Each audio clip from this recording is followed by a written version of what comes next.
Hello दोस्तों, स्वागत है आप सभी का आपके अपने YouTube चैनल मैथमर्थ पे। दोस्तों मैं हूं आपका दोस्त अमोद। दोस्तों इस वीडियो में आज हम लोग बिहार सिविल कोड पीयू चपरासी स्पेशल गणित पढ़ने वाले हैं और गणित के महत्वपूर्ण से महत्वपूर्ण प्रश्नों पे हम लोग फोकस करेंगे जो आप सभी के एग्जाम के लिए बहुत ही ज्यादा इंपॉर्टेंट है। दोस्तों सबसे पहले हम लोग बात कर ले Bihar civil code exam date को लेकर। तो दोस्तों एग्जाम को लेकर आप बहुत परेशान हैं क्योंकि अभी तक बिहार सिविल कोड ऑफिशियली के माध्यम से कोई भी ऑफिशियली अपडेट नहीं आया है एग्जाम को लेकर कि एग्जाम कब होगा। खैर दोस्तों एग्जाम तो होगा ही, लेट से ही सही एग्जाम तो होगा।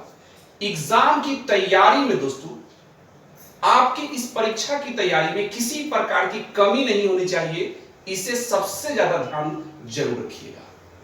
तो दोस्तों इस वीडियो में हम लोग बिहार सिविल कोड गणित के महत्वपूर्ण प्रश्नों पे फोकस करने वाले हैं जो बहुत ही ज्यादा इंपॉर्टेंट है।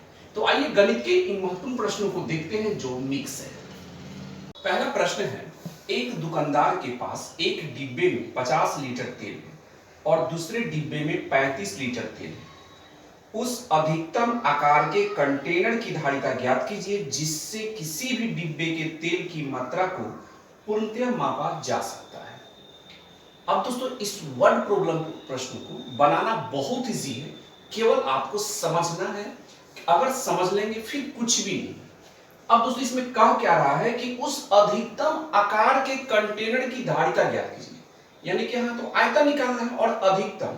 तो अधिकतम जैसे ही दे दिया आपको क्या करना है कि एचसीएफ निकालना है। ठीक है, तो आपको दोस्तों यहां एचसीएफ निकाल लेना है। एचसीएफ किसका 50 और 35 का एचसीएफ निकाल लेना है, बस हो जाएगा आपका आंसर। तो दोस्तों अगर हम 50 का फैक्टर करेंगे तो 50 5 गुने 10 और 35 का फैक्टर करेंगे तो 5 गुने 7। इसमें देखिए कि 5 5 क्या है, कॉमन है। तो कॉमन है यानी कि दोस्तों 50 और 35 का जो एचसीएफ क्या होगा 5 होगा और यही आपका आंसर होगा जो कि ऑप्शन बी है। देखते हैं अगले प्रश्न। मेरे दोस्त अगले प्रश्न को अब देखते हैं। समलंब चतुर्भुजाकार वस्तु की ऊंचाई 5 मीटर है और उसकी समानांतर भुजाएं 4 मीटर और 6 मीटर है। यदि पेंट का मूल्य 50 रुपए प्रति वर्ग मीटर है तो उस वस्तु को पेंट करने की लागत ज्ञात कीजिए। दोस्तों सबसे पहले समझिए कि समलंब चतुर्भुज क्या होता है। तो दोस्तों समलंब चतुर्भुज इस प्रकार का होता है जिसमें ए बी और सी डी यह जो दोनों होता है यह समानांतर होता है। ठीक है, और इसमें यह हाइट होता है जो हम ई और एफ मान लें। ये क्या हुआ, हाइट हुआ, ये हाइट हुआ और ये दोनों समानांतर होता है। दोस्तों इस प्रश्न में कह रहा है कि और इस प्रश्न को ऐसे प्रश्न को बनाने में बहुत विद्यार्थी कंफ्यूज क्या होता है कि आयतन निकालने की, क्षेत्रफल निकालने की, परिधि निकालने, इस प्रकार की समस्या आती है। तो दोस्तों इससे समझने के लिए एक बात याद रखिएगा। यहां देखिए क्या है, यहां रेट देखिए। यदि पेंट का मूल्य 50 रुपए प्रति वर्ग मीटर है, यानी पेंट का जो मूल्य है वो 50 रुपए प्रति वर्ग मीटर है, तो उस वस्तु को पेंट करने की लागत ज्ञात करना है, यानी वर्ग मीटर है, यानी कि यहां क्षेत्रफल निकालना है हमें। तो सबसे पहले क्या करेंगे कि समलंब चतुर्भुज का हम क्षेत्रफल निकाल लेते हैं। तो समलंब चतुर्भुज का क्षेत्रफल निकालिएगा तो इसका क्षेत्रफल का फॉर्मूला होता है 1/2 a प्लस बी। याद रखिएगा जहां a प्लस बी यानी a और b क्या है, यही समानांतर भुजा की लंबाई है और ये आपका हाइट हो गया। यहां तक आप लोग समझ लिए। अब देखिए 1/2 यहां समानांतर भुजा की लंबाई कितनी है, 4 और 6 है, यानी एक 4 और दूसरा हो जाएगा 6। और ऊंचाई कितना है मेरे भाई, और ऊंचाई है 5, तो यहां हम 5 लिख लिए। ठीक है, अब देखिए 1/2 ये 6 4 कितना हो जाएगा 10 गुने 5 और ये 5 बार में कट गया, यानी दोस्तों यह आ गया 25 मीटर स्क्वायर। यानी कि इस समलंब चतुर्भुज का क्षेत्रफल कितना आ गया, 25 मीटर स्क्वायर आ गया। अब कहता है कि 50 रुपए प्रति वर्ग मीटर की दर से पेंट कराने का खर्च कितना होगा। यानी दोस्तों प्रश्न में कह रहा है कि 1 मीटर स्क्वायर, देखिए यानी 1 मीटर स्क्वायर पेंट करने का खर्च है 50 रुपया। ठीक है, 1 मीटर, 1 वर्ग मीटर पेंट करने का खर्च कितना है, 50 रुपया है। तो 25 मीटर स्क्वायर पेंट करने में खर्च कितना आ जाएगा, यानी 25 में 50 से गुना, सॉरी 25 में 50 से गुना कर दीजिए, ये 25 ये आ जाएगा आपका 1250 रुपया, यानी 1250 रुपया आपका आंसर होगा, जो कि ऑप्शन आपका बी सही है। देखते हैं अगले प्रश्न को। दोस्तों अगला प्रश्न है, पेंसिल का 1/4 हिस्सा काला है, समझिएगा, बाकी बचे हिस्से का आधा हिस्सा हरा है और पेंसिल का बाकी हिस्सा क्या है, पीला है। यदि पीले हिस्से की लंबाई जो है वह 1.1/2 सेंटीमीटर है, तो पेंसिल की लंबाई कितनी है? दोस्तों हम यहां मान लेते हैं कि पेंसिल की जो लंबाई है वह x है। मान क्या लिए कि पेंसिल की लंबाई क्या है, x है। यहां तक हम लोग समझ लिए। तो पेंसिल की लंबाई यहां x है और बाकी सुनिए आगे क्या कहता है। तो कहता है कि पेंसिल का 1/4 हिस्सा क्या है, काला है।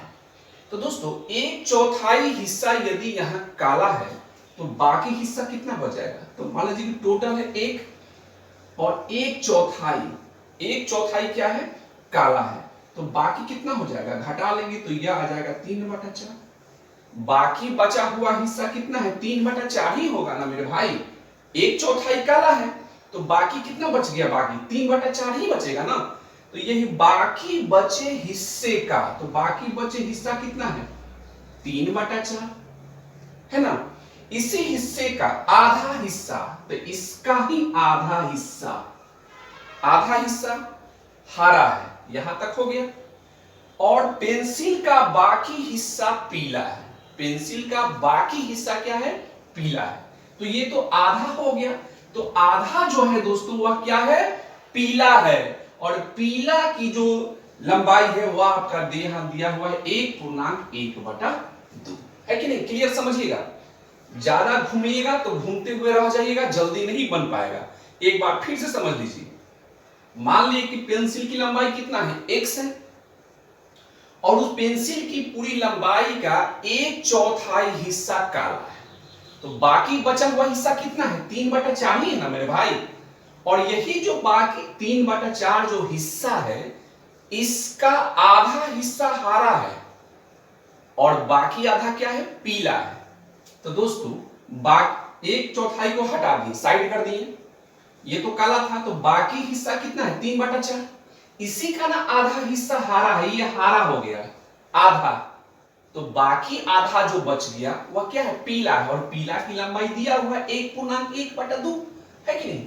अब हम इसे सॉल्व कर लेंगे। तो x 3 में 1 से गुना करेंगे 3, और 4 में 2 से गुना किए 8, और इसे हम जब तोड़ेंगे तो यह हो जाएगा 2, ये हो जाएगा 3/2 हो जाएगा। अब दोस्तों देखिए 3 से 3 कट जाएगा, मल्टीप्लाई में है, x गुने 3/8 है, और यहाँ के बराबर उधर क्या है, 3/2, तो 3 से 3 तो कट जाएगा ना, 3 से 3 हम काट दिए, और ये भी आपका कट जाएगा 4 बार में। इस प्रकार दोस्तों x इक्वल टू आपका आ गया ये 4, और बराबर के उधर यहाँ 1 है, जब कट गया तो 1 बचेगा ना जी, बराबर के उधर 1, यानी 4 में हम 1 से गुना करेंगे तो ये आ जाएगा आपका 4, है कि नहीं। यानी 4 जो सेंटीमीटर जो होगा दोस्तों, यही पेंसिल की कुल लंबाई है। तो ये आपका 4 बिल्कुल सही है, जो कि ऑप्शन ए आपका है। देखते हैं अगले प्रश्न। दोस्तों अगला प्रश्न है, यदि पहली हिस्सा का 25% दूसरी हिस्सा के 50% का 3 गुनी है, तो पहली संख्या दूसरी संख्या का अनुपात कितना। तो पहली संख्या और दूसरी संख्या का अनुपात कितना है। बहुत इजी है दोस्तों। पहली संख्या, तो मान लीजिए कि पहली संख्या x है, इसका 25%, इसका क्या 25% जो है वह दूसरी संख्या का, तो दूसरी संख्या मान लीजिए कि y है, इसका 50%, इसका 50% का 3 गुना है मेरे भाई, तो 3 से गुना कर दिए। क्लियर है। तो हमें यहां x और y का अनुपात बताना है, यानी पहली संख्या और दूसरी संख्या का अनुपात बताना है। तो देखिए परसेंटेज से परसेंटेज कट गया, 25 दूना 50, ये भी आपका कट गया, है कि नहीं। तो इधर बच गया x, और उधर क्या बच गया, उधर बच गया 3 दूना 6, यानी यह हो गया 6y। यानी दोस्तों जब हम इसे रेशियो में तोड़ेंगे तो यह हो जाएगा x/y, और यह हो जाएगा 6, और नीचे आ जाएगा 1, यानी यह आ गया 6:1, जो कि ऑप्शन आपका सी सही है। उम्मीद करता हूं कि समझ में आ गया होगा। अब देखते हैं अगले प्रश्न। दोस्तों अगला प्रश्न बहुत इंपॉर्टेंट प्रश्न है और कोई ऐसा एग्जाम नहीं होगा जिस एग्जाम में माध माधिका बहुलक के संबंध से प्रश्न पूछा ना गया। तो बहुत इंपॉर्टेंट है, समझिएगा ध्यान से। यदि माधिका और माध क्रमशः 36 और 35 है तो बहुलक ज्ञात कीजिए। दोस्तों एक बात समझ लीजिए, पहले माध माधिका और बहुलक में एक रिलेशन होता है, एक संबंध होता है, और इस रिलेशन को हर विद्यार्थी को दिमाग में सेव रखना चाहिए, क्योंकि हर एग्जाम में दोस्तों इससे रिलेटिव माध माधिका बहुलक से रिलेटिव एक क्वेश्चन हमेशा पूछा जाता है। दोस्तों देखिए रिलेशन क्या होता है समझिएगा।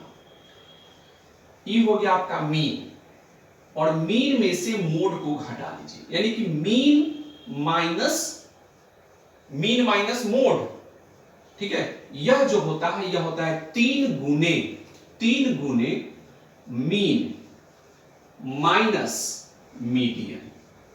कहने का मतलब हिंदी में भी समझिए तो पता है ऐसे, यानी मीन माने माध, माध जो होता है माध माइनस बहुलक, माध माइनस जो बहुलक होता है दोस्तों यह होता है 3 गुने माध माइनस माधिका होता है, ठीक है, माधिका।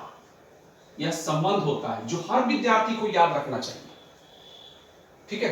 अब दोस्तों इस प्रश्न में देखिए क्या क्या दिया हुआ है। कह रहा है कि माधिका और माध का क्रमशः, माधिका और माध क्रमशः, माधिका और माध, तो माधिका यहां दिया हुआ है 36 और माध हो गया आपका 35, तो माध यहां हो गया आपका 35। बहुलक आपको नहीं पता है, बहुलक आपको पते नहीं है 3, माध कितना है यह है आपका 35 और माधिका कितना है यह है आपका 36।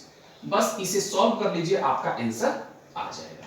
तो देखिए ध्यान से समझिएगा, यह हो गया आपका 35 माइनस बहुलक, बहुलक इक्वल टू 35 में से 36 घटाएंगे तो 1 आएगा, और 1 में 3 से गुना कर देंगे तो क्या आ जाएगा 3 हो जाएगा, ठीक है। तो बहुलक क्या हो जाएगा, तो 3 इधर आ जाएगा, तो ये हो जाएगा 35 और 3 क्या हो जाएगा 38, यानी कि बहुलक जो आपका निकल कर आ जाएगा मेरे भाई वह हो जाएगा 38, जो कि ऑप्शन सी आपका सही है। उम्मीद करता हूं दोस्तों कि आप इसे अच्छे ढंग से समझ गए होंगे। तो दोस्तों आप सभी से हमारी एक छोटी सी रिक्वेस्ट है, विनती है कि अभी तक आपने हमारे इस YouTube चैनल को सब्सक्राइब नहीं किया है तो प्लीज अगर वीडियो अच्छा लगा है तो नीचे दिए गए सब्सक्राइब के ऑप्शन को क्लिक करके चैनल को सब्सक्राइब जरूर करें और हमें सपोर्ट जरूर करते हैं। मिलते हैं अगले वीडियो में, तब तक जय हिंद, वंदे मातरम।